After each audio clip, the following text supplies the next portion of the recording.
Hello students, कैसे हो आप सब। आई होप आप लोग अच्छे होंगे, स्वस्थ होंगे और मस्त होंगे। आप सभी का आपके अपने एसएफएस चैनल पर बहुत बहुत स्वागत है। हमने इससे पिछले कक्षाओं में आपको Gandhi and model of skill development का जितना भी मोस्ट इम्पॉर्टेंट क्वेश्चन था वो सारा ही कवर अप करवा दिया है। ठीक है, तो वो 30 मिनट के आसपास का वीडियो है और यदि उस वीडियो को भी सिर्फ आप देख के एग्ज़ाम में चले जाते हो तो आप फर्स्ट डिवीज़न से पास होगे, इतना गारंटी मैं आप लोगों को देती हूँ। तो आप यदि उस वीडियो को नहीं देखे हो तो जाके देख लीजिए।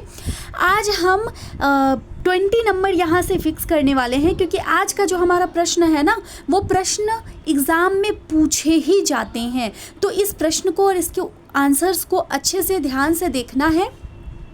सबसे पहले ये समझ लीजिए कि BA, BSc, BCom second semester का जो स्टूडेंट हैं उनका एग्ज़ाम जो है वो जल्द से जल्द कंडक्ट करवाया जाने वाला है। हर एक चाहे विद्यापीठ यूनिवर्सिटी की बात करें या हर एक कॉलेज की बात करें, तो जल्द से जल्द ही सारे ही कॉलेजेस का, यूनिवर्सिटी का एग्ज़ाम कंडक्ट कराया जाना है। तो ध्यान से पढ़ते हैं और यहाँ से 20 नंबर अपना फिक्स करके जाते हैं। लॉन्ग आंसर में ये आएगा ही, बहुत ही मोस्ट इंपॉर्टेंट है। तो देख लेते हैं क्वेश्चन क्या है। गांधी जी का जीवन परिचय लिखिए और शिक्षा के क्षेत्र में उनके योगदान को समझाइए। सबसे पहले हमें गांधी जी का संपूर्ण जीवन परिचय देखना है, उसके बाद शिक्षा के क्षेत्र में उनके क्या क्या योगदान रहे हैं इसके बारे में हमें बताना है। ठीक है, तो चलिए उत्तर की ओर बढ़ते हैं। तो गांधी जी का जीवन परिचय सबसे पहले हम देखते हैं। तो राष्ट्रपिता महात्मा गांधी का पूरा नाम मोहनदास करमचंद गांधी था। इतना तो आप लोग जानते ही होंगे। राष्ट्रपिता जो हमारे महात्मा गांधी थे उनका पूरा नाम क्या था? मोहनदास करमचंद गांधी था। इनका जन्म 2 अक्टूबर 1869 को गुजरात के पोरबंदर में एक मध्यम वर्गीय परिवार में हुआ था। इनके पिता का नाम करमचंद गांधी और माता का नाम पुतली बाई था। ठीक है, ये इनके पूरे परिवार के बारे में बताया गया है कि माता का नाम क्या था? पुतली बाई था। पिता का नाम करमचंद गांधी था। इनका जो जन्म हुआ था वो एक बहुत ही मध्यम वर्गीय परिवार में हुआ था और ये गुजरात के रहने वाले थे। गुजरात के पोरबंदर नामक स्थान पर रहने वाले थे। ठीक है, तो बचपन से ही गांधी जी सत्यवादी और दयालु थे। बचपन से ही गांधी जी जो थे वो सत्य बोलते थे और उनके अंदर दयालु का भावना था, दयालु थे वो। 13 वर्ष की उम्र में उनका विवाह कस्तूरबा गांधी से हुआ। जब वो 13 साल के थे तो उनका विवाह जो है वो कस्तूरबा गांधी से हो गया था। ठीक है, पढ़ाई के लिए वे इंग्लैंड गए और वहाँ से वकालत की डिग्री ली। पढ़ाई के लिए उन्हें इंग्लैंड भेजा गया था और उसके बाद वहाँ से उन्होंने वकालत की यानी वकील की डिग्री ली थी। 1893 में वो काम के सिलसिले में दक्षिण अफ्रीका गए। वहाँ रंग भेद और अन्याय देखकर उनके अंदर सत्य और अहिंसा की भावना जागी। तो यही चीज़ कल मैं आप लोगों को बता रही थी कि ये बहुत ही, इसमें आपको हंसी भी आएगा कि गांधी जी क्योंकि काले थे तो उन्हें ना ट्रेन से निकाल दिया गया था कि आप इस ट्रेन में सफ़र नहीं कर सकते क्योंकि आप गोरे नहीं हैं। तो वहाँ से उनके मन में ये चीज़ आया था कि काला गोरा जो रंग भेद है उसको मिटाना होगा। तो उन्होंने दक्षिण अफ्रीका में रुक के वहाँ पे सत्य और अहिंसा के साथ उन्होंने अपना आवाज़ उठाया था और उनकी आवाज़ जो उठाने का अंदाज़ था वो सफल भी हो गया था। ठीक है, तो आगे देखेंगे आगे क्या है। आगे हमारा क्वेश्चन आंसर क्या कह रहा है। तो 1915 में वे भारत वापस आए थे। 1915 में वो भारत वापस आ गए थे और स्वतंत्रता आंदोलन में कूद पड़े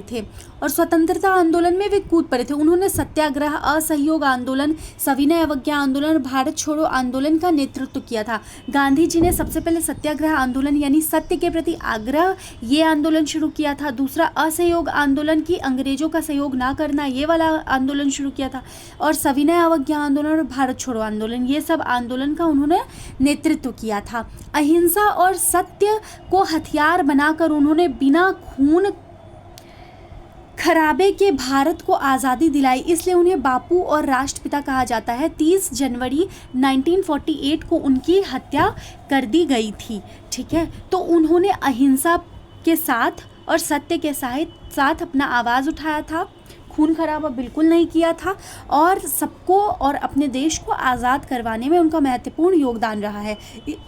इसलिए ही उन्हें बापू और राष्ट्रपिता दोनों ही कहा जाता है। ठीक है, और 30 जनवरी, ये डेट याद रखिएगा, इंपॉर्टेंट है। 30 जनवरी 1948 में उनकी हत्या कर दी गई थी। ठीक, अब दूसरा पॉइंट क्या कह रहा है कि गांधी जी की शिक्षा संबंधी सोच, शिक्षा के संबंध में गांधी जी का सोच क्या था वो हम देखेंगे। तो गांधी जी किताबी शिक्षा के खिलाफ थे, लेकिन वे ऐसी शिक्षा चाहते थे जो इंसान को सिर्फ नौकरी के लिए नहीं बल्कि जीवन जीने के लिए तैयार करे। तो गांधी जी जो थे वो किताबी शिक्षा के खिलाफ थे। वो कहते थे कि सिर्फ किताबी शिक्षा ज़रूरी नहीं है, एक व्यक्ति के अंदर हर वो गुण होना चाहिए जिससे वो अपने जीवन को जी सके, ठीक है, सिर्फ नौकरी करना ज़रूरी नहीं होता है।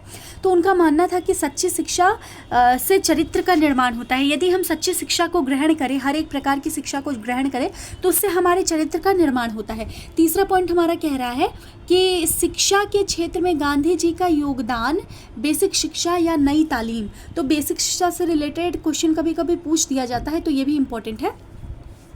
तो शिक्षा के संबंध में गांधी जी का क्या योगदान था वो हम देख लेते हैं। तो 1937 में गांधी जी ने वर्धा में शिक्षा पर एक सम्मेलन बुलाया और बेसिक शिक्षा योजना प्रस्तुत की।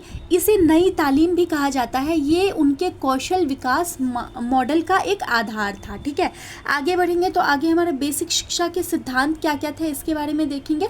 बेसिक शिक्षा को और नई तालीम भी कहा जाता था, तो इसके सिद्धांत क्या क्या हैं उसके बारे में हम देख लेते हैं। चलिए, ये कुछ सिद्धांत है। पहला सिद्धांत हम देखते हैं। तो पहला सिद्धांत कहता है हस्तकला केंद्रित शिक्षा। गांधी जी कहते थे कि शिक्षा किसी एक उत्पादक हस्तकला के साथ दी जाए, जैसे कटाई, बुनाई, खेती, बड़ी गिरी। इससे बच्चे का दिमाग और हाथ दोनों का विकास होगा। तो गांधी जी का मानना था बेसिक शिक्षा से तात्पर्य कि बच्चे को पढ़ाई के साथ साथ और भी चीज़ों पर ध्यान देना चाहिए, जैसे कटाई, बुनाई, तो उन्हें ये सब भी सिखाना चाहिए, ठीक है। दूसरा हमारा हो जाएगा मातृभाषा के माध्यम से शिक्षा, यानी बच्चों को उनकी मातृभाषा के माध्यम से ही पढ़ाया जाए, इससे सीखना आसान होता है। जो लैंग्वेज आप बचपन से बोल रहे होते हो तो ओब्वियसली उस लैंग्वेज में आप यदि पढ़ोगे हर चीज़ को तो आपको समझ में अच्छे से आएगा। तो वही चीज़ गांधी जी ने बताया। फिर स्वावलंबन का सिद्धांत उन्होंने दिया था कि स्कूल बेसिक शिक्षा के अंतर्गत स्वावलंबन एक सिद्धांत है। तो स्कूल को अपने खर्चे खुद चलाने चाहिए। बच्चे जो सामान बनाए उसे बेचकर स्कूल का खर्च निकाला जाए, इससे बच्चे आत्मनिर्भर बनेंगे। यानी कि बच्चे किसी स्कूल में पढ़ रहे हैं तो बच्चे जो चीज़ बना रहे हैं उसे बेच के स्कूल को चलाना चाहिए और बच्चे को पढ़ाना चाहिए, ठीक है। चौथा हमारा आ जाएगा शरीर, मन और आत्मा का समन्वित विकास, यानी तीनों का ही समान पूर्वक विकास। यही उद्देश्य, एक और उद्देश्य था महात्मा गांधी का, ठीक है। तो इसके अंतर्गत क्या है, शिक्षा का उद्देश्य सिर्फ जानकारी देना नहीं होता है, इससे बच्चों के शरीर, दिमाग और चरित्र तीनों का ही विकास होता है। शिक्षा का उद्देश्य सिर्फ जानकारी, ये नहीं कि हम जानकारी प्राप्त कर लिए हमारे अंदर शिक्षा आ गया, नहीं। शिक्षा का उद्देश्य होता है बच्चों के शरीर को, बच्चों के दिमाग को और चरित्र को, तीनों का विकास करना, ठीक है। पांचवा पॉइंट हमारा आ जाएगा सामाजिकता और नागरिकता। बच्चा जो है वो समाज में रहने योग्य बनना चाहिए और एक अच्छा नागरिक बनना चाहिए। तो शिक्षा का लक्ष्य केवल अच्छा नागरिक बनना ही नहीं होता जो समाज की सेवा करे। पढ़ लिख कर बापू मत बनो, समाज के सेवक बनो।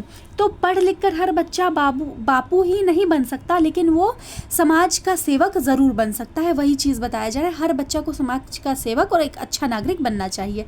फिर क्या है, लर्निंग बाय डनिंग, यानी कि काम करते हुए हमें सीखना चाहिए। गांधी जी करके सीखो पर जोर देते थे। उनका मानना था कि काम करते समय ही गणित, विज्ञान, इतिहास सब सीखा जा सकता है। काम के साथ हमें सीखना चाहिए, ठीक है। नेक्स्ट आगे बढ़ेंगे तो आगे हमारा क्या है, कौशल विकास के संबंध में गांधी जी का मॉडल क्या था। तो आज हम जिसे स्किल डेवलपमेंट कहते हैं उसकी नींव गांधी जी ने 100 साल पहले ही रख दी थी। कौशल विकास के रूप में उन्होंने पहले ही 100 साल पहले ही रख दी थी। जैसे न्यू में उन्होंने क्या क्या रखा था, तो रोजगारोन्मुखी शिक्षा, उनका मॉडल बेरोजगारी की समस्या हल करता था। बच्चा 7वीं के बाद ही कई हुनर सीख कर अपना काम शुरू कर सकता था।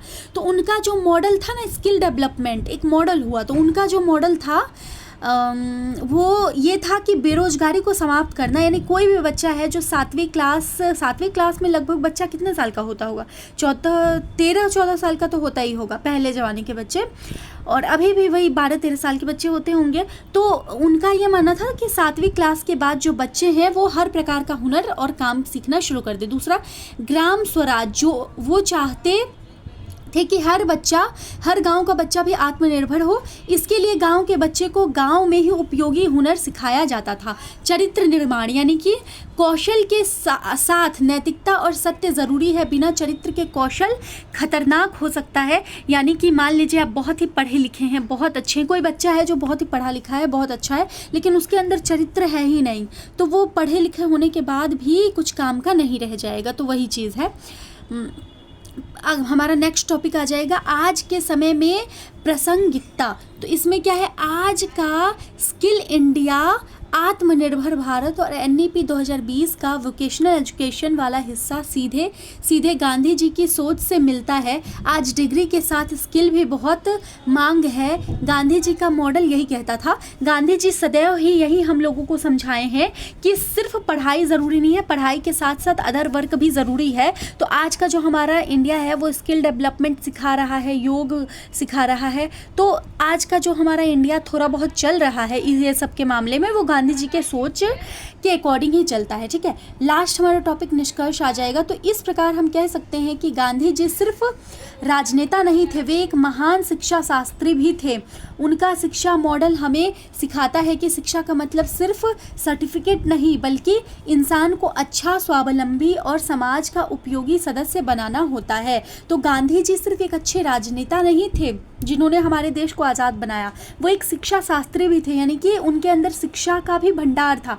तो उन्होंने शिक्षा मॉडल में हमें बहुत कुछ सिखाया है, जैसे कि सिर्फ सर्टिफिकेट ही हमारी शिक्षा की पहचान नहीं होती है, बल्कि यदि हम अच्छे इंसान हैं तो वो भी हमारा एक डिग्री ही होता है। हम स्वावलंबी हैं तो वो भी हमारा डिग्री ही होता है। और समाज का उपयोगी सदस्य यदि हम हैं तो वो भी, यदि आप अभी B.Ed कर रहे, अभी आप लोग BA BSc BCom में हो, बहुत से बच्चे B.Ed भी कर रहे होंगे, तो आप सभी के लिए मैं ये कहना चाहती हूँ कि आप लोग पढ़ाते भी होंगे, कुछ लोग पढ़ाते होंगे, कुछ लोग और काम करते होंगे। तो आप लोग क्या हैं, आप लोग स्वावलंबी हैं, समाज का एक उपयोगी सदस्य हैं। तो आप लोग बहुत ही अच्छे हैं समाज के लिए, समझ रहे हैं। तो गांधी जी हमेशा से यही चाहते थे हमारा हर बच्चा ऐसा ही बने, आप लोगों के जैसा। ठीक है, तो ये इंग्लिश में भी है, यदि आप लोगों में से जो इंग्लिश वाला है तो वो भी बच्चा देख सकता है। ठीक है, और कोई भी डाउट होगा तो कमेंट कीजिएगा, आप लोगों के कमेंट का जवाब दिया जाएगा। ठीक, और कुछ भी पूछना हो तो पूछ सकते हो आप लोग कमेंट के माध्यम से। आप यदि मैं आप लोगों को एक बात और बताना चाहती हूँ कि यदि आप लोग इससे पिछले कक्षा में जो क्लास में जो मैंने करवाया था क्लास, वो यदि आप देख लेते हो और ये देख लेते हो, दोनों यदि देख लेते हो, तो आप समझ लीजिए आपको फर्स्ट डिवीज़न लाने से कोई नहीं रोक सकता है। ठीक है, चलिए मिलते हैं नेक्स्ट वीडियो में। Bye bye.